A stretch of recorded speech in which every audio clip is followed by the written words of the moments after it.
Hi everyone. So another great interview today. I've been thrilled to get so much feedback that everyone is really enjoying the interviews throughout the week, which is really fantastic. And that was really, I guess, the aim of Brain Health Week.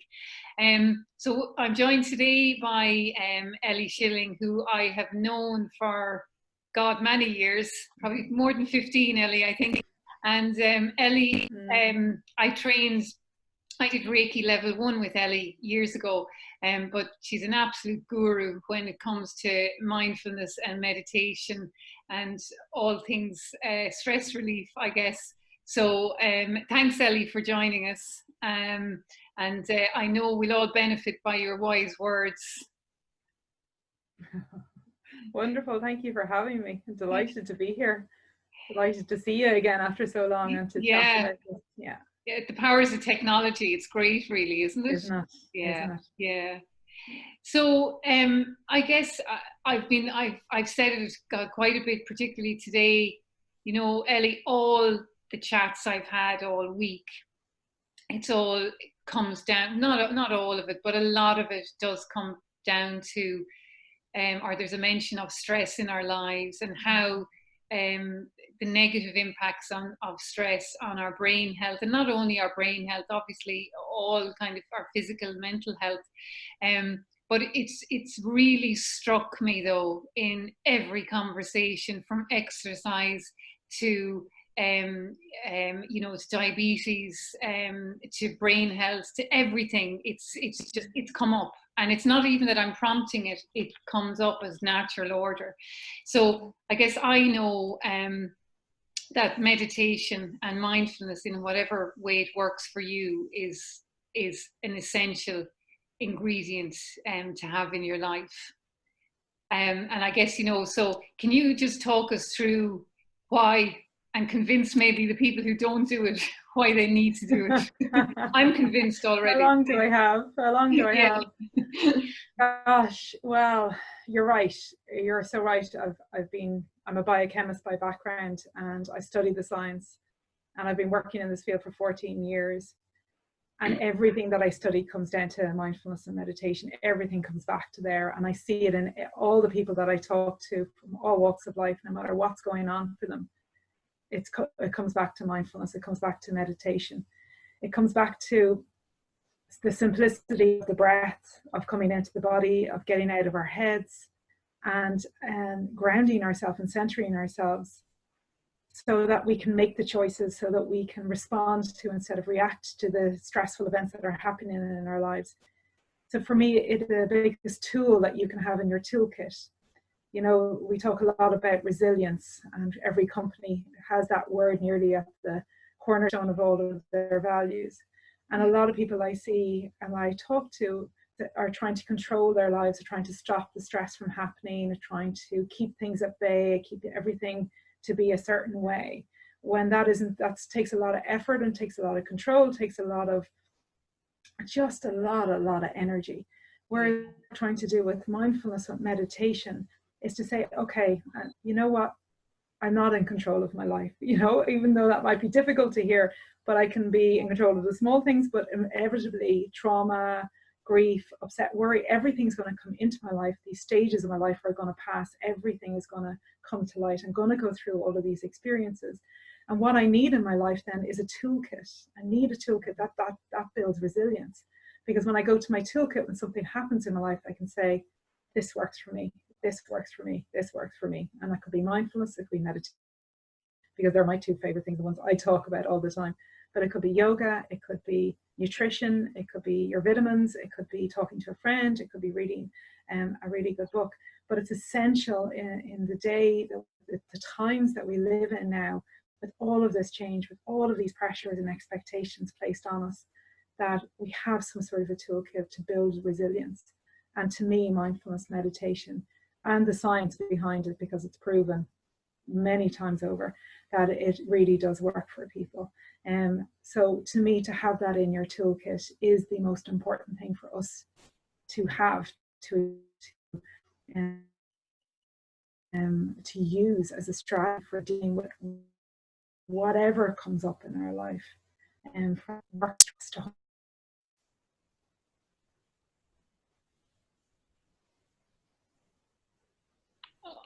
hang on. Oh no, I don't think I've stalled. I think I've just stopped talking. Let's, can you, okay, let's see. Okay. So when like, I love that, Ellie, about the toolkit, because that comes to, I think so much in life that we all have to have our own toolkit that we can dip in and out of. And I always talk about that when it comes to women's health. And in terms of, if we look at meditation, and there's so much out there now that can be quite confusing. Like, is there some forms that are more readily accessible, say for people who haven't meditated before? Like, where would they start? Or, what's a nice gentle introduction, I guess, into meditation or mindfulness? That's a really good question. And really the word meditation is a bit like sport, because there's many different types of meditation. Like there's loads of different types of sport. Meditation would be the word nearly to represent sport, and then there's sports with loads of different types, and it really is about trying all the different forms of meditation to find the one that you enjoy most, the one that suits you most. So for example, if you're very visual, if you're very creative, you might enjoy more of a guided meditation where you're visualizing, maybe walking in a sacred place in a forest or down by the sea. If you're more lateral kind of, or left brain thinking, you might enjoy mindfulness more. If you are more energy based, you might enjoy transcendental meditation more. So there's loads of different forms that you can try, but as a starting point, I always direct people towards mindfulness because it's the one that is the simplest to practice. It's the one that you can practice. There's a beautiful quote, and it's, if you have time to breathe, you've time to practice mindfulness. So it means that mindfulness can be brought to every breath, to everything that you're doing, as you're unloading the dishwasher, as you're petting your dog, as you're watching TV nearly, as you're doing the ironing, and I've done this, it does help. As you're walking to the shops, as you're doing the supermarket shop, you can practice mindfulness. And that's what has made it so popular, because you don't have to cultivate these lengthy, breaks of 20, 30 minutes that you do with other forms of meditation, that you can practice it just in those things that you do every day. Yeah. And then I guess then it makes it very accessible, doesn't it? Like, if you're at the kitchen sink, as you say, if you're watching TV, I would find when I go up the mountains walking the dog, that would be that's to me now, I'll concentrate on kind of the five senses. I'll do, I'll go through it all, and that's my very practical way of doing mindfulness. Wonderful. That's beautiful. And people automatically do things mindfully anyway, like that. They mightn't just put the word mindfulness on it, but they might go for a walk and they have no distractions and they're just present to the walk. Or they might find that they sit down with their children and they're just present to their children. They're actually mindful experiences in themselves. They just probably wouldn't have realized or put that term on it. So it is simple to practice. It can be done anywhere, but it can be the most difficult thing to get to. There can be a lot of resistance to practicing mindfulness or getting into it. There can be a lot of objections in the head, like, oh, I don't have time, or I'll never be able to do that, or I'll do it tomorrow, or I'll just do these 10 things first and then I'll have time to do this. I hear it all the time, and I hear it in my own head sometimes as well. So it's like anything that's really good for us, eating well, taking the right vitamins, and doing all the things that we know are good for us. We self-sabotage sometimes. We just have this resistance to it, and that's all part and parcel of it as well. But when we can kind of laugh at that resistance and still get to whatever it is our goal is, whether that's mindfulness or whatever self-care exercise, it's so worth it. It's so worth the time. Yeah, and I think if there's one thing I'm going to take away from, all the chats this week is, I know I've got to put my meditation back up there. It has to be number one. I know that, just in terms of, because I guess the benefits that come from it, and I mean, like as you say, it's been so well documented, in terms of just helping moods, just helping stress, calming you down. It's just, it doesn't really stop. Sure, it doesn't. And then the other thing is I know with meditation is that it has a positive impact on the brain in terms of like neuroplasticity, which is the generation of new cells. You know, so all of that is obviously to be welcomed with arms open.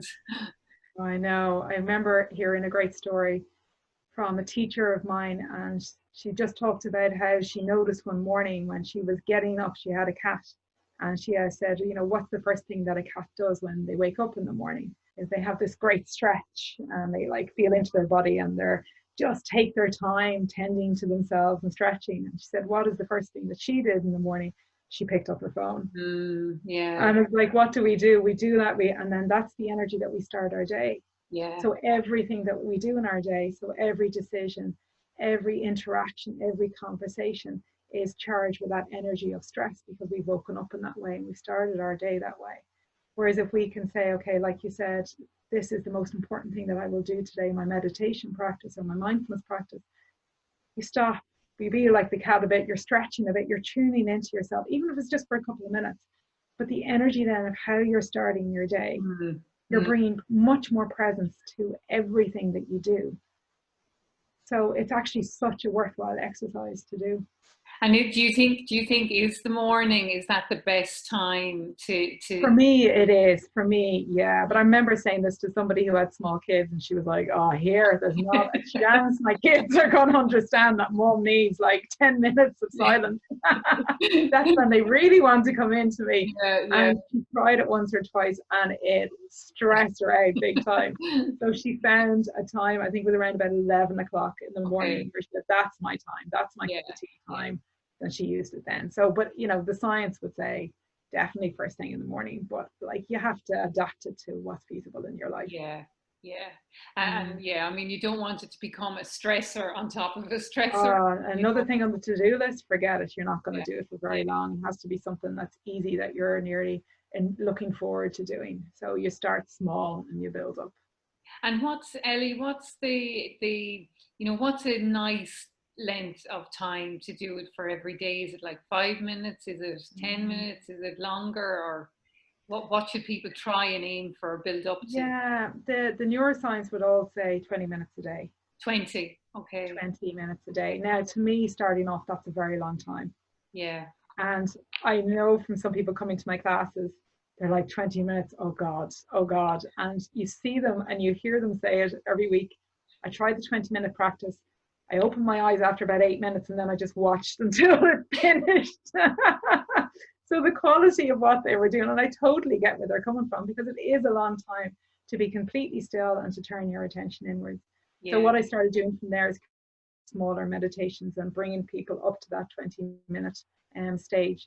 So I say to people, if you can do 10 minutes to start, that's amazing. If you can do 5 minutes to start, that's amazing. For some people, even 1 minute, 2 minutes, but starting for where you're at and what's comfortable for you and what's feasible for you. If that's 30 seconds, that's 30 seconds more mindfulness that you have in your day than you might normally have. And that's a great place to start. Yeah.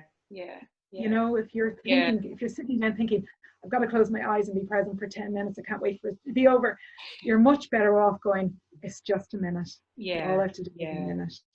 That's much more quality than quantity. So, you know, it's how long is a piece of string, and the science will always push for the 20 minutes, but I just think you've got to adapt it to whatever is right for you, and especially with stress levels. I think what anyone will find as they start doing it, and like, you know, I would kind of say, oh God, just anything you can do, even if it's a minute or two. But I think you'll find when you start doing it and you get that quietness, you just realize when you do open up your eyes, you're in a different headspace. Even if it's for 2-3 minutes, you are calmer. You're just in a better place, I think. You know. Oh, completely. I mean, we're conditioned and we're programmed to react constantly.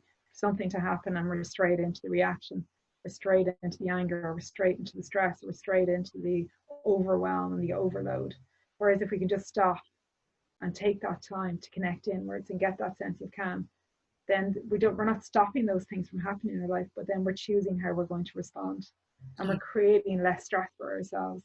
We're responding with empowerment. We're bringing our response to it rather than reacting out of habit, you know. And that's, as I said, it doesn't change what happens in our lives, but it changes how we respond, which has a knock-on effect then for possibly, you know, days or weeks ahead, you know.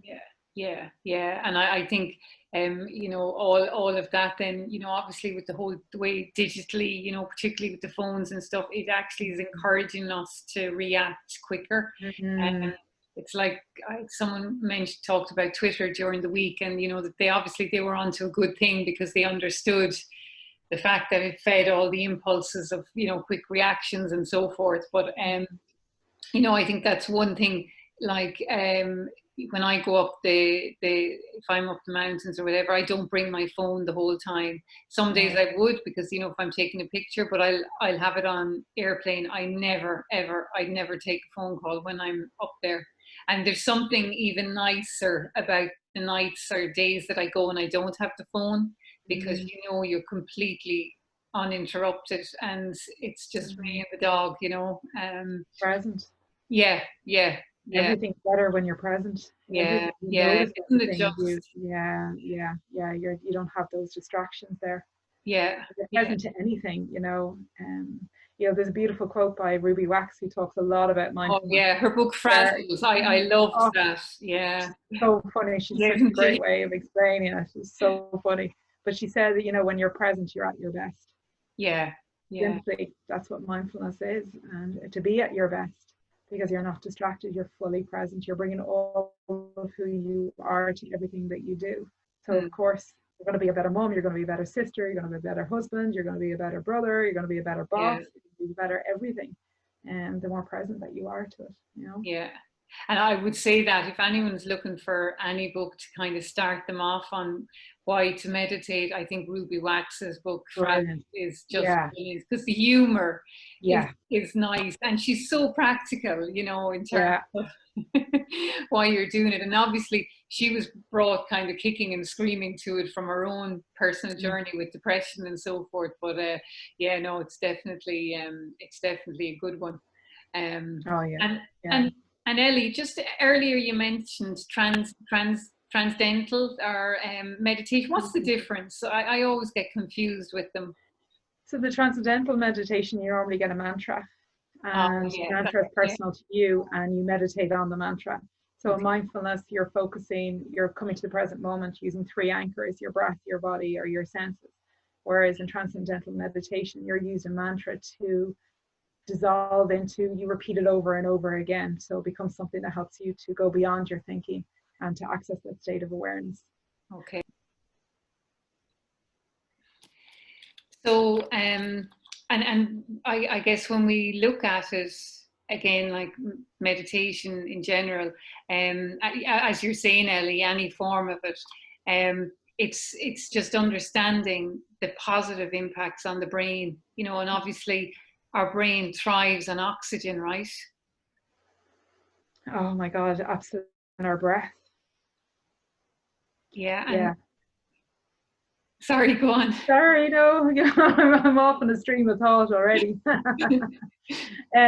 Yeah, absolutely. I mean, it's so interesting. You know, as I said, mindfulness is about coming to the present moment. We anchor to the present moment through our breath, our body, and our senses. So our breath is a really, really big part of what mindfulness is about. And it's so funny because a lot of people say to me when they're learning that they find it uncomfortable to be with the breath because they meet anxiety. And anxiety and stress, but especially like low level anxiety, seems to be completely prevalent in our environment and in our society. You talked about phones and Twitter and this constant gratification and the distraction that has created this state of us all being a little bit like this all the time. And that's so much reflected in our breath. Where if you ask, I often ask people to count the length of their in breath and count the length of their out breath. And, you know, if you have a full breath, you're talking about an in breath of about 4 or 5 plus. You're talking about an out breath of about the same. A lot of people who are suffering from that stress and anxiety are like an in breath for 1 and out breath for 0.1. Their in breath is longer than their out breath. So they might have an in breath of 2 and out breath of 1. And I always explain it to them like, well, if your body's stressed, your mind is going to be stressed. Mm. So it's like, if you think about the last time you had a lovely massage or a facial and your body's feeling all lovely, your brain, you might be thinking about things that you're stressed, but you can't really get the energy behind it. You're not really that stressed. It's Yeah. hard to work yourself back up into that state. But if our body is stressed through our breath, if our in breath is longer than our out breath, it's like putting air into a balloon. So if you imagine putting loads of air in with a pump of a bicycle wheel and then only letting a bit out, and then you put more and then you only let a little bit out and then more, what happens to the balloon? It just gets bigger and bigger and bigger and bigger. And Yeah. that's what happens to the body. It just, this state of anxiety goes up and up and up. And Yeah. then, so the body goes into a state of high alert. And people reside there in that state for years and years and years until they go into perhaps adrenal burnout. Yeah. I'm sure you've heard all of the cortisol and obviously it impacts everything, sleep, cortisol, emotions, relationships, decisions. I mean, even having space to attract new things into your life. If you're like this, how can you attract any newness into your life? So you want to, a new partner, you want a job or something, you're like this, how can that be? So a big part of mindfulness is about opening up the breath, learning to, or letting the body, it's not even learning, because our body innately knows how to breathe like a baby. We did it for long enough when we were a baby. Remember the big bellies when they're like breathing, when you're watching them, God, are they still sleeping? You see that big breath, so you're like, oh, they're still alive. And that's what we want to get back to. But it's so funny, especially with women. We're like, what? We have to push out our belly when we breathe in? That's counterintuitive. Now I'm meant to suck in my belly all the time. So it can take a little bit of time for that kind of feeling to come back. But intuitively, we know that's exactly how we want to breathe, to deliver oxygen to all parts of the body, to our lower limbs, to our arms, to every organ of our body. Because when we're in that state of high alert, the body's going into stress, and then you flood only to certain parts of the brain, only to certain organs. You don't think rationally, you don't see the bigger picture, you make rash decisions, you are reactive. So on every level, physical, emotional, mental, that kind of state of high alert, that kind of breathing affects absolutely everything in your life. And I've often had people who all they've done is change their breathing and their life is completely changed.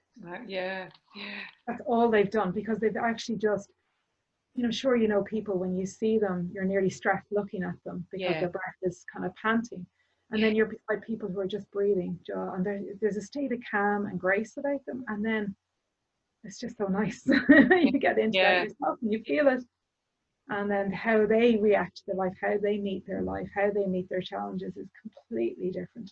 I think you probably meet the world with them.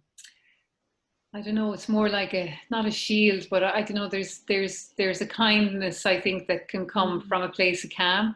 I think, where you're just very empathy maybe is, you just, I think there's more empathy, there's more understanding.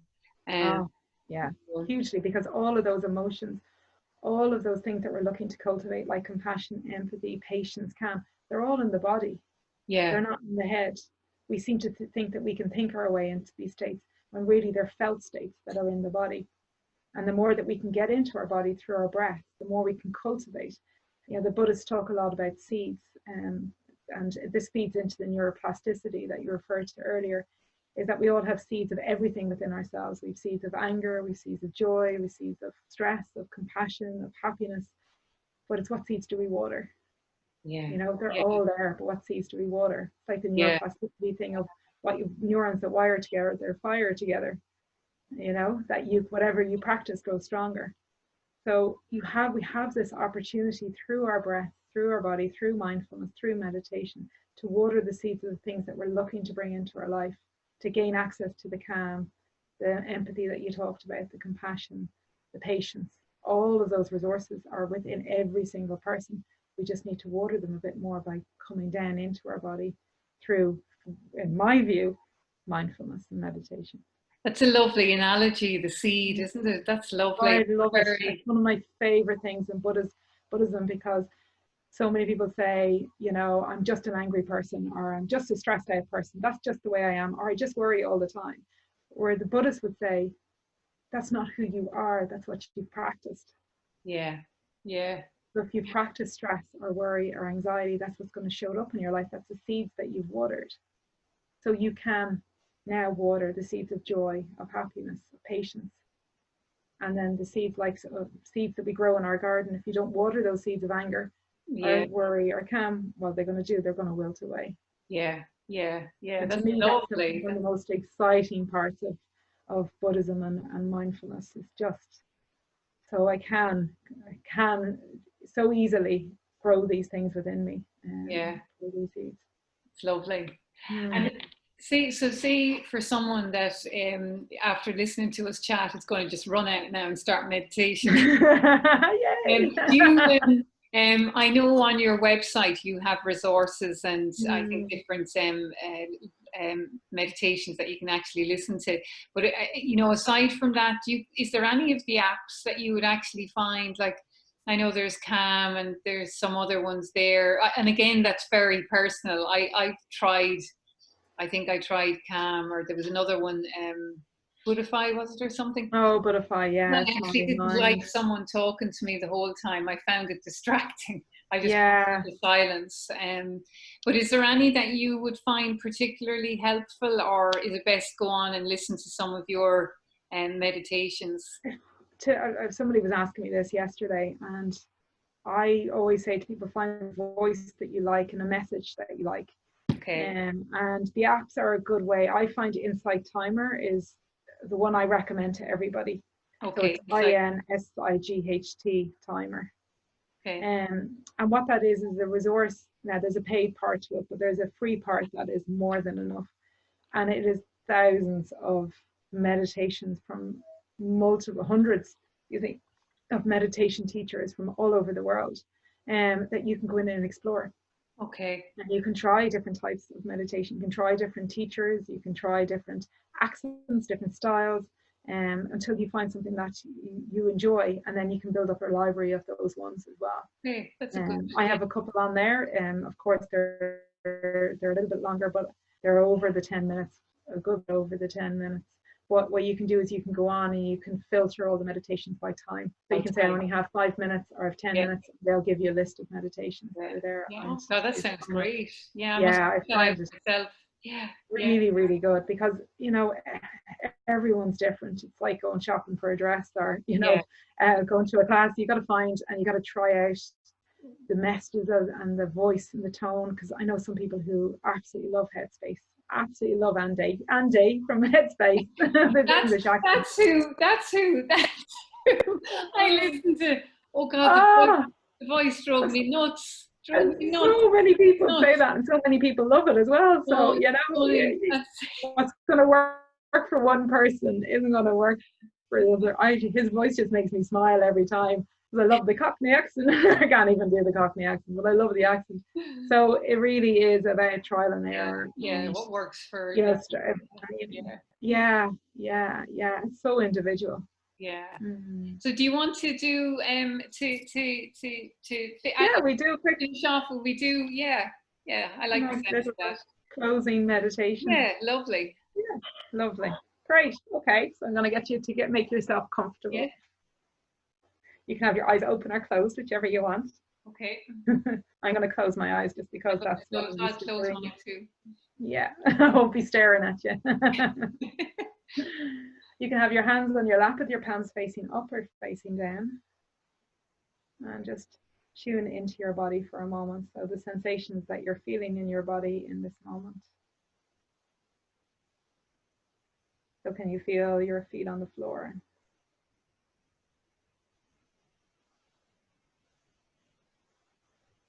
Noticing if you feel any sensations around your feet, if it's hot or cold.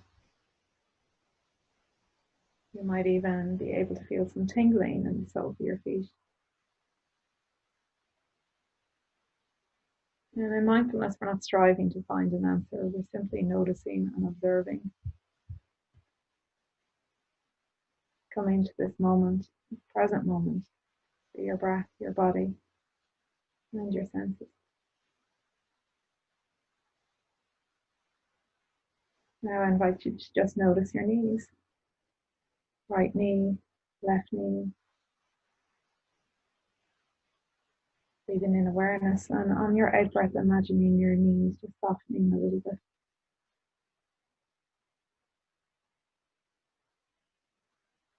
Letting go in some way.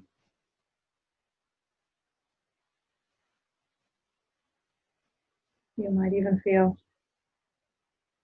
a sense of relaxation flowing from your knees, down your calves and your shins,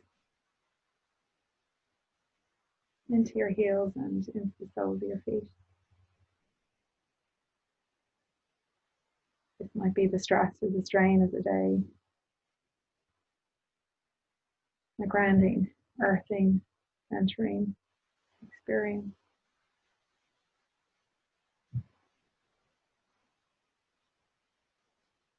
And so you now bring your awareness to your hips, to your bum,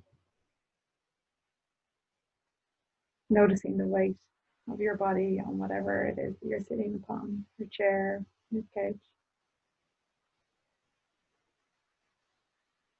And on the next out breath, just seeing if you can sink your body a little bit deeper into that chair, letting go in some way. So breathing in awareness into your hips. And breathing out, letting go.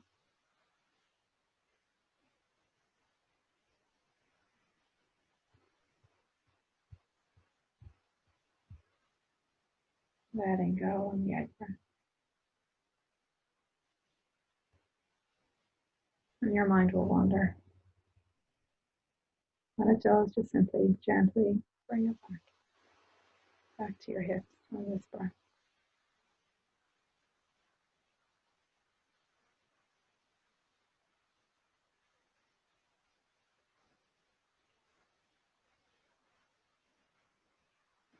Gently moving up to your hands now in your lap. Giving over the weight of your hands to your lap.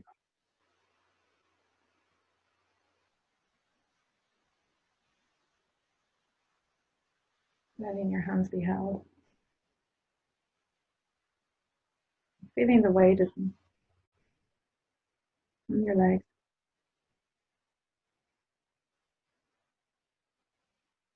And then noticing if you feel a sense of tingling, pulsating, or vibrating in the palms of your hands or in your fingertips.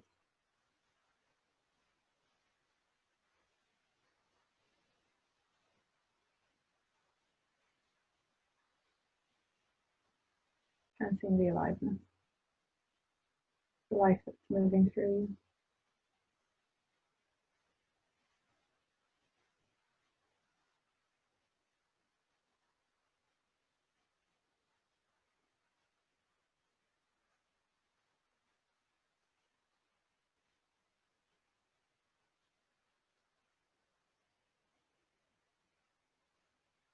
Nothing to do, nowhere else to be, but in this moment. Nothing is being asked of you. Just observing, noticing.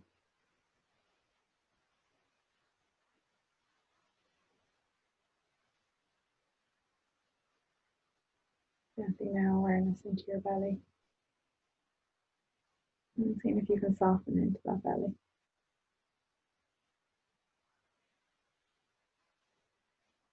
Bring it up on the in-breath.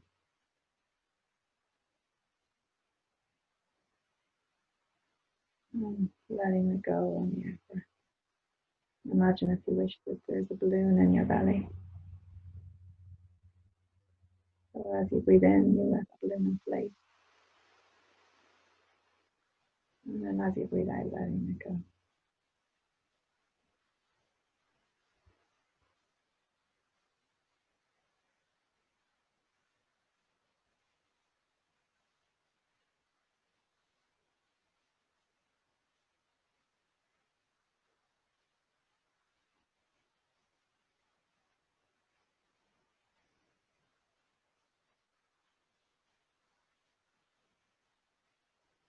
Coming to the breath, to the belly, to this moment.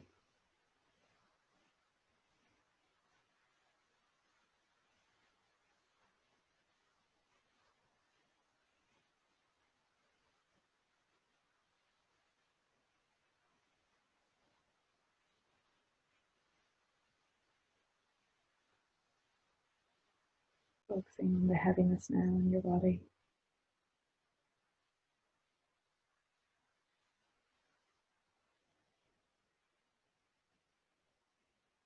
Noticing how it feels to breathe.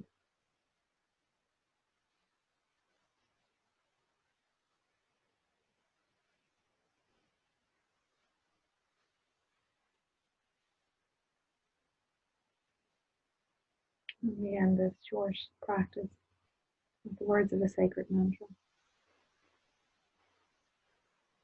May you be well. May you be happy. May you find peace within.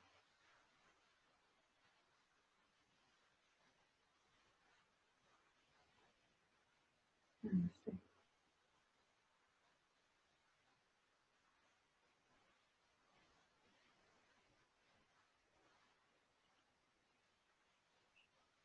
So gently now.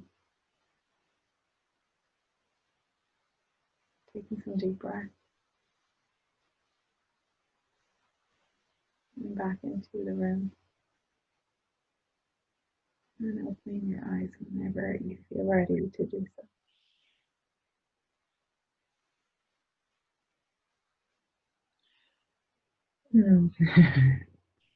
I could hear the dog whining.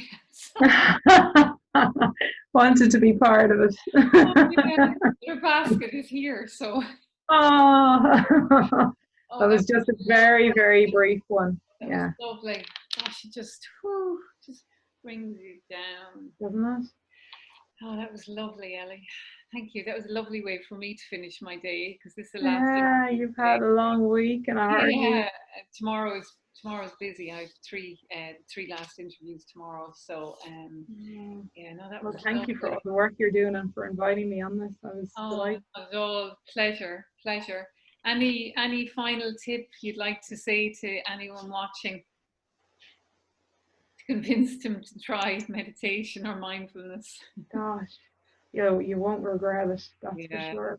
Yeah, that's really for sure. But it's easy to say, isn't it? And when people tell us that we should try something, we kind of makes it harder. It's probably, I always think when it comes to exercise, well, I've never kind of spoken to someone who's ever regretted after they've done exercise. You always feel great after it. I think it's the exact same with meditation. It's just, I think you just have to try it, and maybe just commit to trying it for a week, maybe for 5 minutes every day. And to come with it with an open mind. Yeah. Just really just embrace it. Everyone can do it. There's so many obstacles, as I mentioned earlier, resistances to it, like, I'll never be able to sit still, or I don't have the time. Just try it. Just try it in 2 minutes a day for a week, and just notice what you notice about how you are after it. And that will start giving you the evidence that you need to maybe delve a little bit deeper, to invest a little bit more in it. Yeah. But to me, it's changed my life. Oh my God, on so many levels, it's changed my life. So it's, as you said earlier, the most important thing that I will do in my day is some kind of form of practice. But I would encourage everyone to try, to be open to it. Yeah, that's it, isn't it? It's been open. You don't have to be sitting cross-legged on a mountain to achieving nirvana. Oh my God, even when I got into this about 10 years ago, I remember, I was into it a long time, but I think it was about 10 years ago that I actually had the courage to tell people that I meditated. And it was so funny, the interest, I'd be at a party and you say, and I do meditation. And suddenly the look on their face, and they go and find anyone else to talk to but me, because she's psychic and she can read, Whereas now they're like, oh, tell me more. Oh, I've got a coloring book. Oh yeah, I want to know more about it. I was an amazing shift. I was at a party, must be about two, 3 Christmases ago, and I was sitting beside this man, and we were chatting away, and he just turned around and he said to me, "Oh, what do you do?" I don't know what we were talking about. He said, "What do you do?" And I just said, "Oh, I work with women in menopause," and it was just like, Oh.